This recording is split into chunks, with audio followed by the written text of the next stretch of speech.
উড়িষ্যার জাজপুর শহরে বন্ধু মহান্তি নামে এক ব্যক্তি ছিলেন। তার দুই কন্যা এবং এক পুত্র সন্তান ছিল। তার স্ত্রী অত্যন্ত বাধ্য মহিলা ছিলেন। ভীষণ দরিদ্র হওয়ার কারণে বন্ধু মহান্তি ভিক্ষা করে জীবনযাপন করতেন।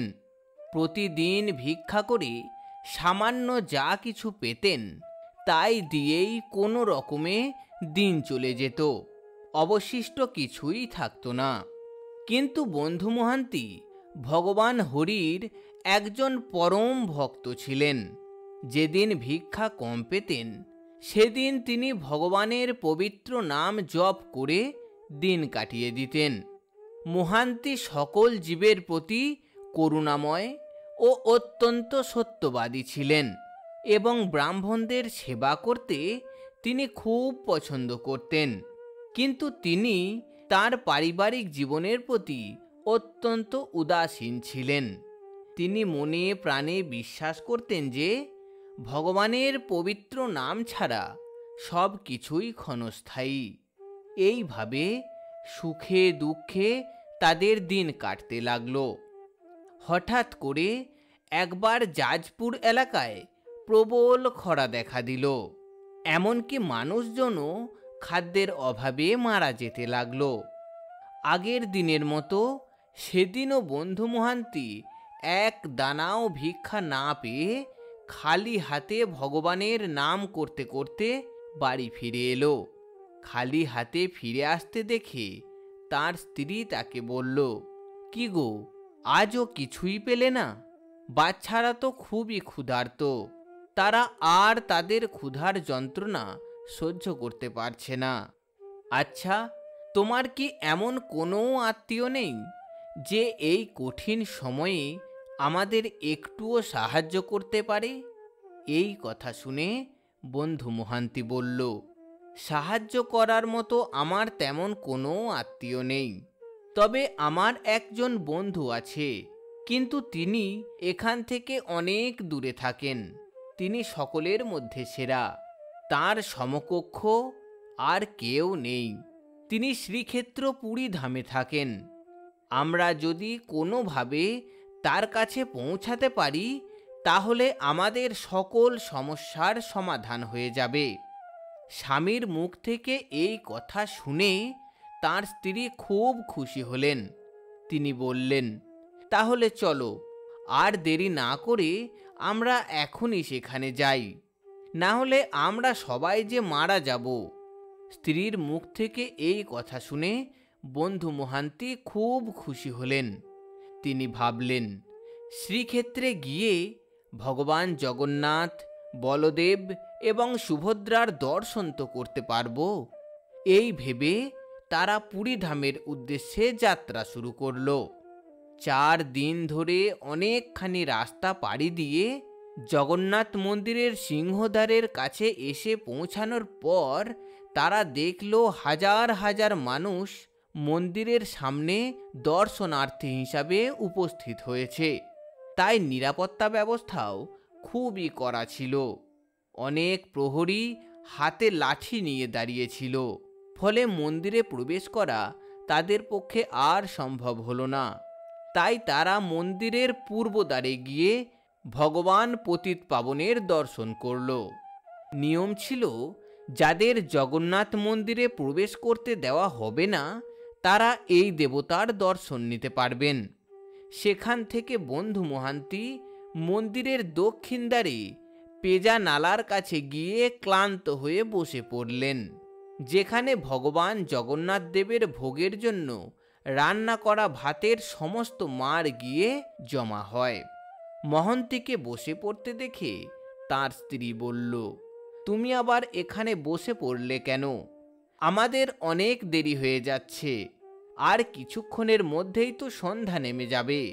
আমরা সবাই তো খুব ক্লান্ত এবং ক্ষুধার্ত।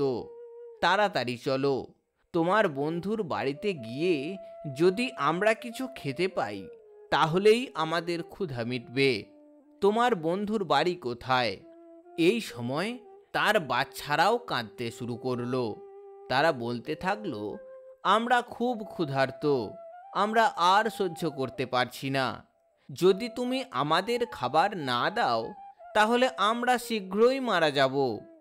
এই কথা শুনে বন্ধু মহান্তি তাদের বললেন, আজ আমার বন্ধুর বাড়িতে অনেক অতিথি এসেছে, তাই দ্বাররক্ষীরা কেবল নির্বাচিত অতিথিদেরই ভিতরে ঢুকতে দিচ্ছে।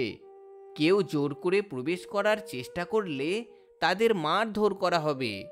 তার থেকে চলো আমরা জগন্নাথ দেবের রান্নাঘর থেকে জমা হওয়া এই মার পান করে আজকের রাতটা এখানেই কাটাই।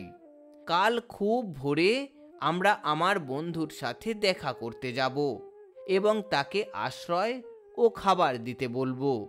আমার বন্ধু খুব করুণাময়, তুমি দেখো সে নিশ্চয়ই একটা ব্যবস্থা করে দেবে। এই কথা শুনে বন্ধু মহান্তির স্ত্রী রাজি হয়ে গেল এবং তারা একটি ভাঙা মাটির পাত্রের ব্যবস্থা করে সকলেই ভাতের মার পান করে তাদের ক্ষুধা থেকে কিছুটা মুক্তি পেল। ক্লান্ত থাকার কারণে এরপর তারা খুব তাড়াতাড়ি ঘুমিয়ে পড়ল। বন্ধু মহান্তি ভগবান জগন্নাথ দেবের কাছে প্রার্থনা করতে শুরু করলেন। তিনি বললেন, হে বিশ্ব ব্রহ্মাণ্ডের প্রভু, আপনি আপনার সৃষ্টির সকলকেই রক্ষা করছেন। আমি কি আপনার সৃষ্টির বাইরে? আমরা এখানে খাদ্যের অভাবে মারা যাচ্ছি। দয়া করে আমাদের আশীর্বাদ করুন প্রভু, অন্যথায় আমরা আমাদের জীবন হারাব। এইভাবে ভগবানের কাছে প্রার্থনা করতে করতে একসময় তিনিও ঘুমিয়ে পড়লেন। ইতিমধ্যে মন্দিরের পূজারীরা ভগবান জগন্নাথ দেবের উদ্দেশ্যে সন্ধ্যাবেলার নৈবেদ্য সম্পন্ন করে মন্দিরের দরজা বন্ধ করে দিলেন এবং চাবি হাতে নিয়ে তাদের বাড়ির দিকে রওনা দিলেন। রাত্রিবেলায় ভগবান জগন্নাথ দেব মন মরা হয়ে ভাবতে লাগলেন, আমার বন্ধু এত দূর থেকে আমার কাছে এসেছে সাহায্য চাইতে, এখানে এসে সে খাবার পাওয়া তো দূরের কথা, মন্দিরে প্রবেশও করতে পারেনি।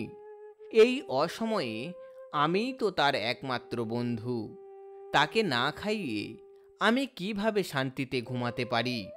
এই কথা ভেবে ভগবান জগন্নাথ দেব হাতে একটি সোনার থালা নিয়ে তার ভাণ্ডারে প্রবেশ করলেন এবং সেখান থেকে মিষ্টি, ভাত, সবজি ও নানান ধরনের মিষ্টান্ন সংগ্রহ করে মন্দিরের দক্ষিণ দরজার কাছে এসে ডাকতে লাগলেন, হে আমার প্রিয় বন্ধু, দয়া করে এখানে আসুন, আমি আপনাদের জন্য খাবার এনেছি। বন্ধু মহান্তি শুনতে পেলেন কেউ তার নাম ধরে ডাকছে। তিনি ভাবলেন, হয়তো কেউ অন্য কাউকে ডাকছে, এই নামে হয়তো এখানে অন্য কোনো ব্যক্তি আছেন। আমাকে তো এখানে কেউই চেনে না, তাই কে আর আমার নাম ধরে ডাকবে? এই কথা ভেবে তিনি কোনো সাড়া দিলেন না। তারপর ভগবান জগন্নাথ দেব আবার ডাকতে শুরু করলেন, ওহে জাজপুরের বন্ধু মহান্তি, দয়া করে শুনুন, আপনি আপনার পরিবারের সাথে পেজা নালার কাছে অবস্থান করছেন, দয়া করে এখানে আসুন, আমি আপনাদের জন্য খাবার এনেছি। এই কথা শুনে বন্ধু মহান্তি গিয়ে দেখলেন একজন বৃদ্ধ ব্রাহ্মণ তাকে নানান ধরনের খাবারে ভরা একটি থালা দেওয়ার জন্য নিয়ে এসেছে। ভগবান ওই বৃদ্ধ ব্রাহ্মণের রূপে বন্ধুকে বললেন, দয়া করে আপনারা সকলে মিলে এই খাবার গ্রহণ করুন, আগামীকাল সকালে আমি আপনাদের জন্য সব কিছুর ব্যবস্থা করে দেব। এই কথা বলে ভগবান সেখান থেকে অদৃশ্য হয়ে গেলেন। বন্ধু মহান্তি খুব আনন্দের সাথে পরিবারের সকল সদস্যকে জাগিয়ে তুলে সেই প্রসাদ গ্রহণ করলেন। তারপর থালা পরিষ্কার করে তা ফিরিয়ে দেওয়ার জন্য সেখানে গিয়ে দেখলেন কেউ নেই। তারপর বন্ধু মহান্তি আবার তার আগের জায়গায় থালাটি নিয়ে ফিরে এলেন এবং থালাটি তার কাপড়ে মুড়ে রেখে সিদ্ধান্ত নিলেন যে সকাল হলেই তিনি তা ফিরিয়ে দেবেন। পরের দিন ভোরে ভগবান জগন্নাথ দেবের পূজারীরা প্রতিদিনের মতোই মন্দিরের দরজা খুলে দিলেন এবং সকলেই তাদের নিজস্ব সেবায় ব্যস্ত হয়ে পড়লেন। যখন তারা ভাণ্ডার ঘরটি খুললেন, তারা দেখতে পেলেন যে ভগবান জগন্নাথ দেবের ভোগ দেওয়ার সোনার থালাটি সেখানে নেই। পূজারীরা মন্দির কর্তৃপক্ষকে খবর দিলেন এবং প্রহরীরা সমস্ত পূজারীকে পাকড়াও করে থালাটি কোথায় আছে সেই ব্যাপারে জিজ্ঞাসা করতে লাগল। ঘটনাক্রমে মন্দিরের দক্ষিণ দরজার কাছে একজনকে তার পরিবারের সাথে ঘুমোতে দেখে কয়েকজনের সন্দেহ হলো। তারা তার কাছে কাপড়ে মোড়ানো সোনার থালাটি দেখতে পেয়ে তৎক্ষণাৎ বন্ধু মহান্তিকে ধরে ফেলল এবং তাকে দড়ি দিয়ে বেঁধে প্রচণ্ড মারধর করে সোনার থালাটি নিয়ে গেল। বন্ধু মহান্তি এবং তার স্ত্রী বারবার সকলকে জোর হাত করে বলতে লাগলেন, আমরা চোর নই। একজন ব্রাহ্মণ মাঝ রাতে প্রসাদে ভরা এই থালাটি তাদের দিয়েছিলেন। এমনকি খাবার খাওয়ার পর তারা ব্রাহ্মণকে সেই থালাটি ফিরিয়েও দিতে গিয়েছিলেন, কিন্তু তারা তাকে আর খুঁজে পাননি। তাই তারা থালাটি কাপড়ে মুড়িয়ে রেখেছিলেন এই ভেবে যে সকাল হলেই সেটা তারা ফিরিয়ে দেবে। কিন্তু তাদের কথা কেউ শুনল না। তারা বন্ধু মহান্তিকে গ্রেপ্তার করে কারাগারে পাঠিয়ে দিল। বন্ধু মহান্তি কারাগারেই থেকে গেলেন।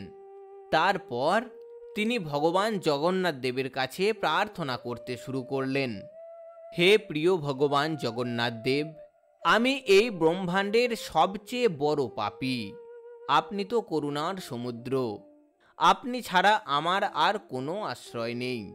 দয়া করে আমায় রক্ষা করুন প্রভু। এই ভেবে তিনি ভগবানের পাদপদ্মের ধ্যান করতে শুরু করলেন। সন্ধ্যার পরে সমস্ত পূজারীরা ভগবানের সেবা শেষ করে আবার নিজ নিজ বাড়ি ফিরে গেলেন।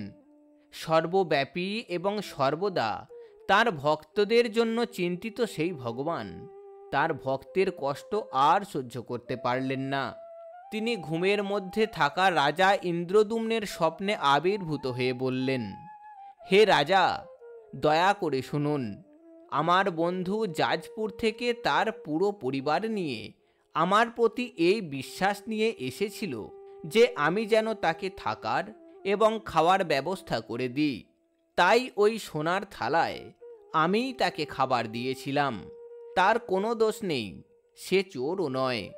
আপনি অবিলম্বে পুরীতে যান এবং তাকে কারাগার থেকে মুক্তি দিন। আপনি যেমন আমার সেবা করেন, তেমনি আমার বন্ধুকেও একইভাবে সেবা পাওয়ার ব্যবস্থা করে দিন। আপনি তাকে এবং তার পরিবারকে তাদের সারা জীবনের জন্য খাওয়া ও থাকার ব্যবস্থা করে দেবেন। এই স্বপ্ন দেখার পর রাজা ইন্দ্রদ্যুম্নের ঘুম ভেঙে গেল। সকাল হতেই রাজা তার মন্ত্রীদের ডেকে সমস্ত কিছু ব্যাখ্যা করলেন। তারপর তিনি নিজে বন্ধু মহান্তিকে মুক্তি দিতে কারাগারে গেলেন এবং সস্নেহে তাকে জড়িয়ে ধরে বললেন, শুধু আপনার দর্শন গ্রহণের মাধ্যমেই আমার জীবন সফল হয়েছে। এখন আমি ধন্য। আমার প্রজাদের সমস্ত অপরাধ আপনি ক্ষমা করুন। এই কথা বলার পর রাজা বন্ধু মহান্তিকে পবিত্র জল দিয়ে অভিষেক করালেন এবং তাকে পরার জন্য বিলাসবহুল বস্ত্র দিলেন। তার সঙ্গে অত্যন্ত শ্রদ্ধার সাথে তার মাথায় পাগড়ি পরিয়ে দিলেন। এরপর তিনি বন্ধু মহান্তি ও তার পরিবারের ভরণ পোষণের ব্যবস্থা করলেন। রাজা তাদের নিজের আত্মীয়ের মতো সম্মানও করতে লাগলেন। জগন্নাথ মন্দিরের দক্ষিণ দরজার কাছে একটি ঘরে বন্ধু মহান্তির জন্য থাকার ব্যবস্থাও করে দিলেন। এদিকে বন্ধু মহান্তি তার বন্ধু ভগবান জগন্নাথ দেবের পাশে থাকতে পেরে খুব খুশি হলেন এবং সারা জীবন ধরে তিনি তার পরিবারের সাথে ভগবান জগন্নাথ দেবের সেবা করতে লাগলেন। বন্ধুরা, এই ভিডিওটি ভগবান জগন্নাথ দেবের ভক্তবাৎসল্য মনোভাবের একটি প্রকৃত উদাহরণ। যদি কেউ তার প্রতি গভীর বিশ্বাস রাখে, তাহলে তিনিও তাকে এইভাবেই প্রতিদান দেন। তিনি তার সমস্ত ভক্তদের কাছে অত্যন্ত প্রিয়। যার বিশ্বাসের অভাব রয়েছে তার জন্য ভগবান জগন্নাথ দেবের স্থান অনেক দূরে। বন্ধুরা, এই লীলা শ্রবণের কিছু মাহাত্ম্য আছে। যদি কেউ বন্ধু মহান্তি ও ভগবান জগন্নাথ দেবের এই লীলা সম্পূর্ণ শ্রবণ করেন, তাহলে তিনি তার দ্বারা কৃত সমস্ত পাপ কর্মের প্রতিক্রিয়া থেকে মুক্ত হবেন এবং তিনি তার সমস্ত প্রচেষ্টায় সাফল্য অর্জন করবেন। তাই যে সমস্ত ভক্তগণ ভিডিওটি সম্পূর্ণ শ্রবণ করেছেন তারা কমেন্ট বক্সে ভগবান জগন্নাথ দেবের নামে জয়ধ্বনি দিয়ে যান। সকলে ভালো থাকুন, সুস্থ থাকুন, এই আশা নিয়ে ভিডিওটি শেষ করলাম। জয় জগন্নাথ।